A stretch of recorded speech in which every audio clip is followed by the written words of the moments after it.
يا الله إذا بدمنا الكعب شوفي فوق أو شوفي تحت أو وين أخديني. ما أسمع إلا الشباب تطق راسها بالحيط. يا الله. زوجي كان أبو أولادي هو اللي قال لهم إنه هيك زوجتي، بالأخير هو طلع وأنا اعتقلت. أكثر شي نزليت هون أنا، فهمك كافي.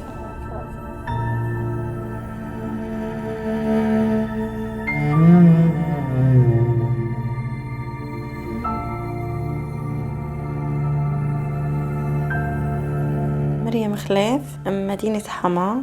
تاريخ اعتقالي كان 27/9/2012. التهمة الموجهة إلي كان إسعاف ميداني.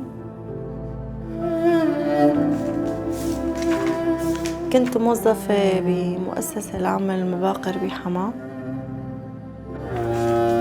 ونحن بشكل عام ابناء حما عشنا مجزرة 82 كالجيل اللي قبل أهالينا، أجدادنا، أعمامنا، أخواننا، كانوا بين كل فترة وفترة يحكوا إنه صار هيك، عمل هيك، قتل، دمر، طالع، رش، اغتصب وبنات. أنا من الوقت اللي كنت صغيرة واسمع هيك كان عندي حقد إله، يعني أنا ما كنت أحب النظام وقت اللي كنت صغيرة. وقت اللي ينحكى كانوا يقولوا اسكتوا اسكتوا اسكتوا، الحيطان إلى لحد يطلع يحكي. أنا بتذكر إنه وقت اللي طلعت درعا تهتف، بعدين بتذكر صارت بضياع حمص، بعدين بحمص شوي، بعدين صار يطلعوا من حما شباب معروفين، شباب الحميدية، وعمر الفراء، محمد نور الشقفة، ابن عمي أبو الهادي.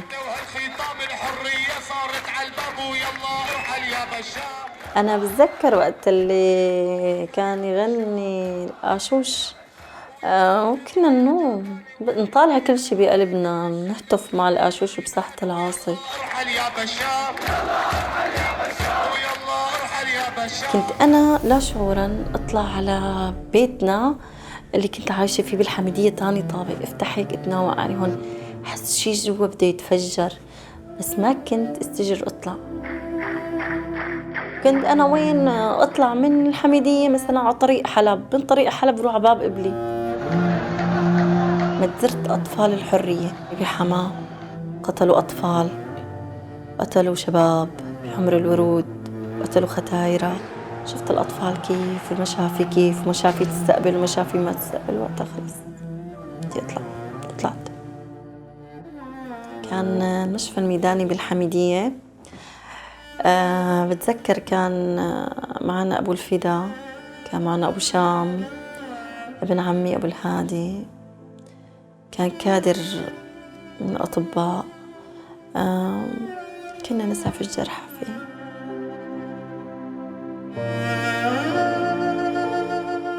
كنت أعرف يا دوب ناول شاش، ناول كذا. بعدين اتطورت الأمور إنه انحطيت بمشفى دار الشفاء بحما مقابل اتحاد العمال عند إحدى الأطباء بغرفة العمليات. تطورت لمساعدة طبيب جراح، طبعا بفضل الأطباء اللي كانوا موجودين، اللي كانوا مصرين على مساعدتي وقت اللي يعرفوني إنه أنا أطلع أسعف الشباب بالليل. مشافي اللي كانت بحما مركز الطبي منعت منع بات أي جريح إنه يدخل إلا ما يكمشوا. طبعا صرنا نروح نحن نسعف بالأراضي، ندخل على البيوت. كان يصير عنا إصابات كتير كتير كتير، وآخر فترة برمضان يعني يضربونا مثلا قبل المغرب بساعة بساعتين، يعني نقوم. حتى تمر علينا حالات برمضان وقت اللي يضربوا مشاعل 40 بحمام كان يصير عنا إصابات كتير.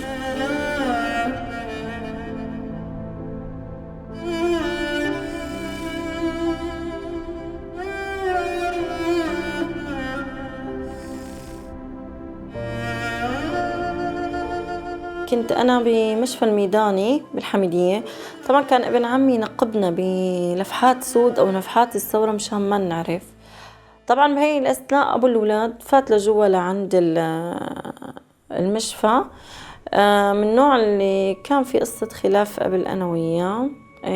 بده يفوت إنه بده يشوف شو نحن عم نساوي هون. فات وإني في واحد أنا لحد الآن بتذكر اسمه. طبعا هو طلع مخبر بيروح ببلغ عن مين؟ عن أبو الأولاد. هذا أبو الأولاد مجرد ما أخذوه قال لهم زوجتي.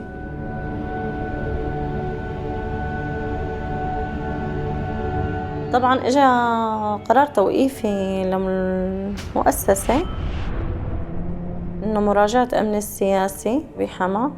طبعا هون بأسسنا ما حد بيراجع إنه بيطلع زاغ زليم إلا بده يستضيفوه عنده، يعني مستحيل. أنا هون تركت الوظيفة وطلعت. بعد كم يوم إجا قرار قاموا بفصل الأمن السياسي عنا بحما، ومن وقت اختفيت أنا على الوجود وصرت مع الشباب خلص إنه أطفالي مؤمنين بمكان أمين، وأنا خلص اتجهت اتجاه للثورة خالص. تم اعتقالي يوم الخميس الساعة 7:30 الصبح. كان لي فترة ماني شايفة أطفالي. قلت للشباب إنه أنا بدي أروح شوف أولادي اليوم، يعني خلص أنا مشتاقة لهم. قال لا ديري بالك لا تروحي.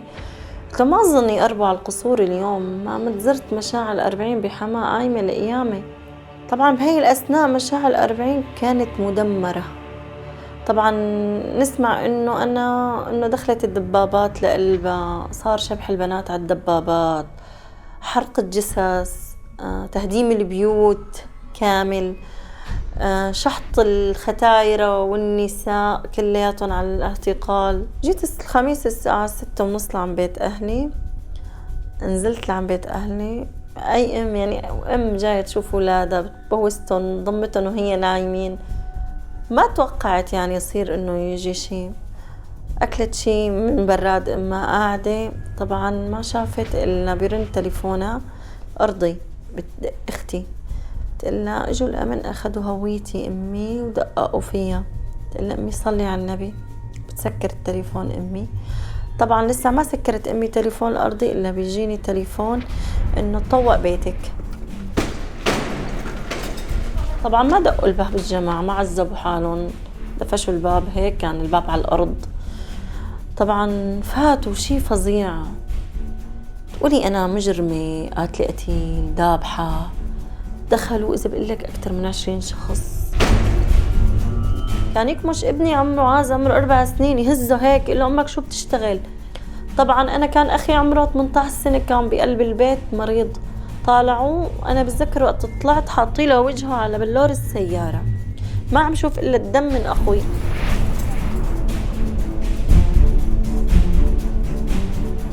هوني طالعوني بالمصفحة، يعني انصدمت. أنا شفت 5 بنات بعمر الورود. هون انتي عقلك عند أولادك وعند خواتك وعند أمك، ومانك عرفانة شو بده يصير. قلت وين اخديني؟ عم يجي بيضربني بالبوط. بتذكر عسكري. وين هذا المكان؟ ماني عرفانة. مشينا والله مشينا تقريبا شي نص ساعة. فتنا ننزلوا اجوا الارهابيات ياخدونا وبيروحوا. امن الدولة.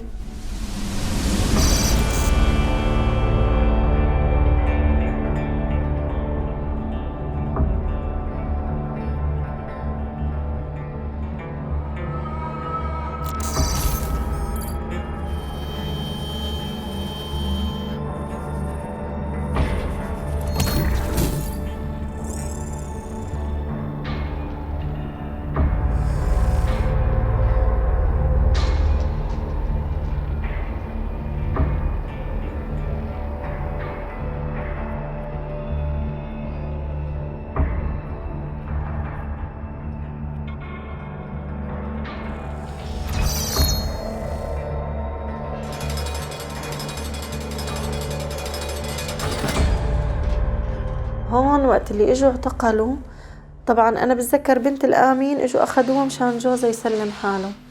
طبعا خالي ام مصطفى اخذوها الها ولزوجها ما بعضهم، زوجها كبير بالعمر وهي كبيرة بالعمر. أخذوها لأن ابنه طالع كمان قائد كتيبة كان عند بيت الكرنازي، أخذوها لأن شباب الكرنازي كلياتهم موجودين بالثورة. طبعا بنت السراج لأنها طبيبة بمشفى الحوراني يعني عم تداوي جرحى يعني.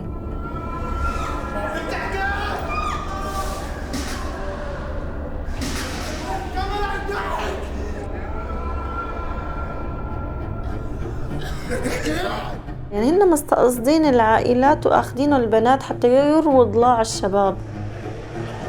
عن زوجك موجود؟ لا، أنا زوجي ما بعرفه، أنا وياه خلاف. جابوا لنا إياه لاقوا لي شيء، قال أنت هيك أنت هيك، أنت كنت تطلع، أنت فتي المشفى، أنت هيك مع ابن عمك، أنت تطلع الحلب، كنت أنكر أنا. هذا هو اللي كان صادم إلي يعني، الصدمة اللي كانت يعني إنه يجيبوا لك إياه ويحكي كل شيء عندك. دخلنا جوا، كان المقدم سليمان عم ياكل فستق حلبي، قاعد ورا الطاولة، قاعد ياكل فستق الحلبي وبزق علينا. الكلام البذيء هذا ما بتنسيه. كلمة خدن، أنا بتذكر على خشبة 5-8 صورونا، طبعا طالعونا، اجى على التفتيش بده يفتشوا، فتشي خلعي ملابسك، خلص ما فينك تناقشي، ابقى على الغرفة مع 2 ضباط، خلعي ملابسك. تحسي انه لو ميتة ولا وصلانة لهالمرحلة. شو بتوقعي انت؟ شو احساس الوحدة يعني؟ مبسوطة؟ فرحانة؟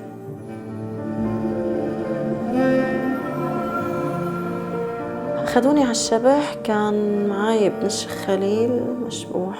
طبعا ما في هون مرة لحال وزلم لحال بالشبح بالحمامات. طبعا هون في شيء اسمه عندك الأخضر الإبراهيمي.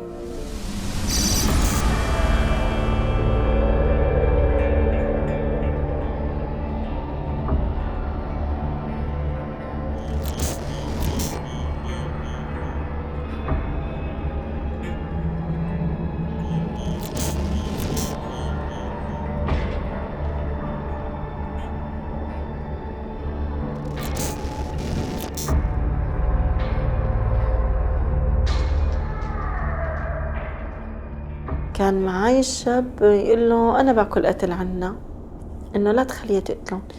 يجي شو يعمل هو؟ يقتلني خليه يطلع علي.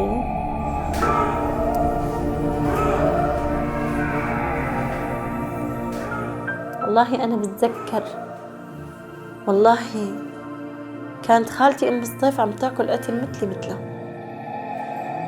كان معي بنت الكيلاني، الأم والبنت، الأم عمرها 40 سنة والبنت 16 سنة. وقت اللي يضربني بالبوكسات أسناني كلياتها راح هذا الطرف وهذا الطرف. طبعا من الضرب من الأخضر الإبراهيمي على كلوة اليسار صار عامل ضمور موقفة. هلأ انتي تحت الأرض ونزلوكي تحت الأرض بدراج، صوري بقى. قعدونا تحت. أما أنا فتت لهوني مصدومة إنه غرفة لا تتجاوز المتر بمتر، فيها 5 بنات، فيها طاقة صغيرة من فوق هيك قدها، فيها باب حديد، فوتوكي طبعا عتمة، ما في ضوء ما في شي، في نواسة بالسقف، كل شي بكفي، وهي النواسة الحمراء بكفي يعني. شو يجيب بالي؟ ولادي، انتي تاركة 4 أطفال، ميتة أنا. يعني انتي فايتة على نظام وحش. هون يطبشونا على عيوننا، يحطونا ايدينا لورا بالكلبشات، يطالعونا، بفوتوكي على غرفة فيها تخت حديد، مدري ديوان حديد، فيها طاولة خشب عسلية اللون، فيها آلة متة، فيها كرسي مش جلد بيقعدوكي عليه. طبعا هون بيكون هذا اللي بيقتل أبو علي موجود، طوله 2 مترين. شفتي الفزاعة؟ هذا الفزاعة. المقدم ملهم طبعا بيسأل السؤال، جاوبتي عليه؟ ايه، ما جاوبتي عليه بيقتلوكي، بدك تجاوبي عليه غصبا عنك. المفاجئ انه كانوا بيعرفوا ادق التفاصيل. انا انكر كل نكران بضربة. ضربة شو ضربة؟ ضرب. هاي نهاريتها انا حرقني بالمتة، انا انكب علي بريق المتة حرقني. ايه، وقال لهم خدوها. بتشوفي عجوز قدامك انت مضروبة ومقتولة وجسمها ازرق، شو بدك تحكي؟ 55 سنة. بتشوفي بنت صبية 16 سنة، بتشوفي امرأة حامل، شو بتحكي؟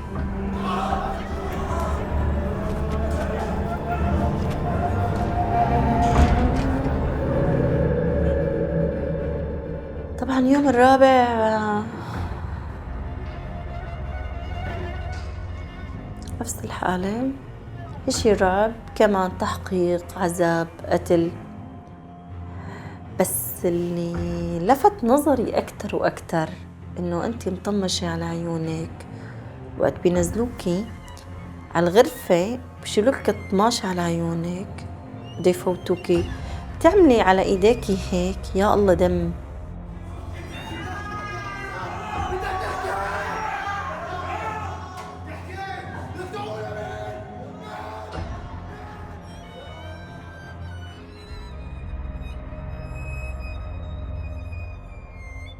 بعدين يجوا يطالعونا بعد الساعة 12 وما أدراكي بعد 12 أو 1 أو 2،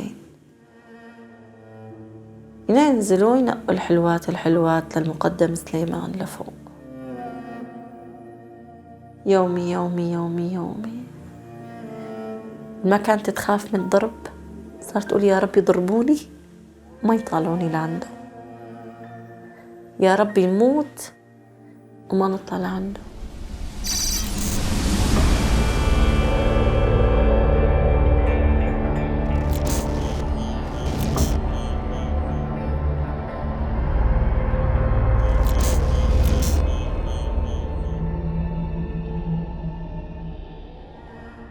أكثر شي نزليت هون أنا، فهمك كافي.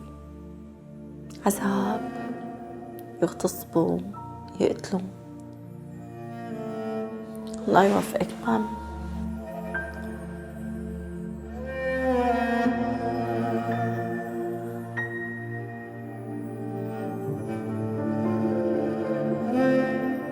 طلعت بنت الكيلاني، بعدين بنت الآمين، بعدين بنت الكرزون، بعدين زهرة من جنوب الملعب، بعدين بنت السراج، بعدين ضلينا أنا وخالي أم الصيف. يجي إلا الله مالله قال هيك مثل إنه بدنا نشوف مين لدورك يكون دوري أنا أطلع على الهلاك.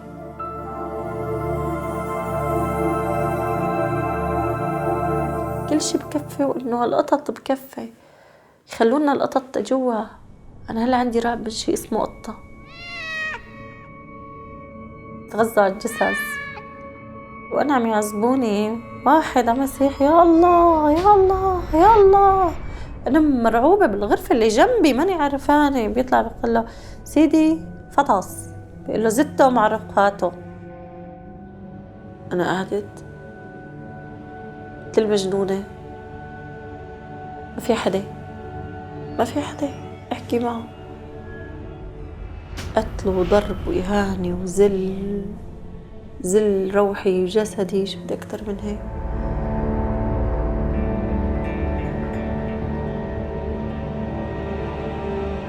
بس الله بياخد حقنا صدقيني، فرعون وما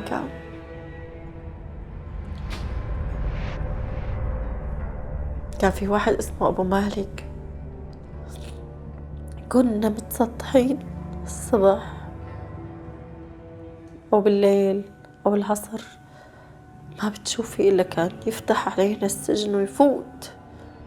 والله كان دقنه هيك، كان الوشوم اللي حاطة ايديه بتكفي. كنت برتعب، خاف، رجف.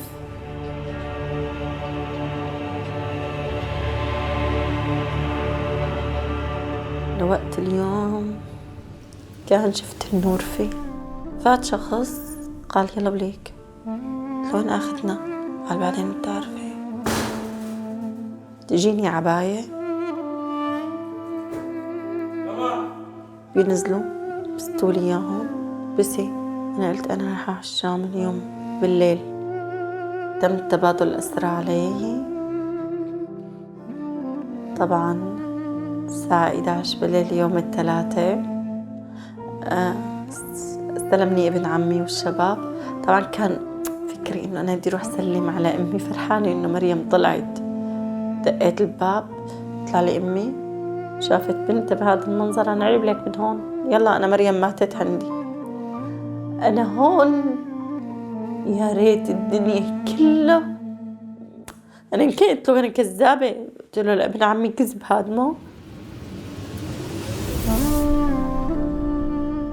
وقت شفت الشباب ما تخلت عني وهن اللي ضحوا وطالعوني، حسيت شو من قدمت لهم قليل. كملت متابعة الإسعاف الميداني، اشتغلنا وتابعنا المسيرة.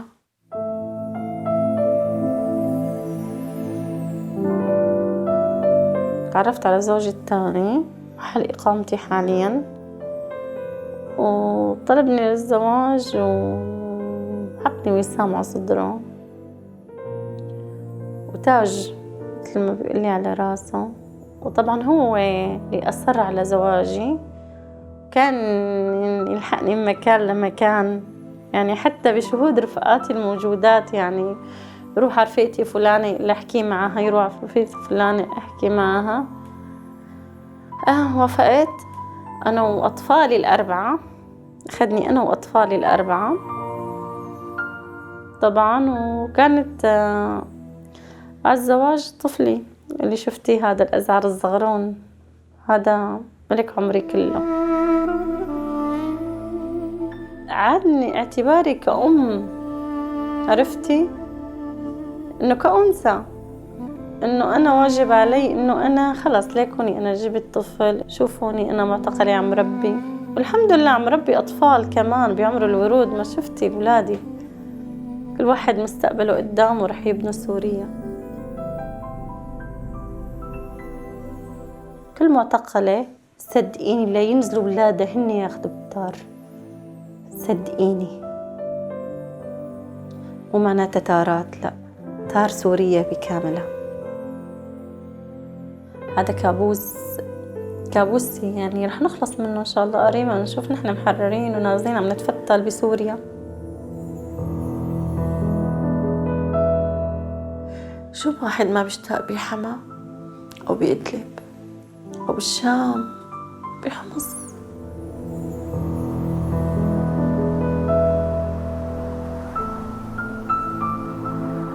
بس لأبي سقط النظام رجع وللناس.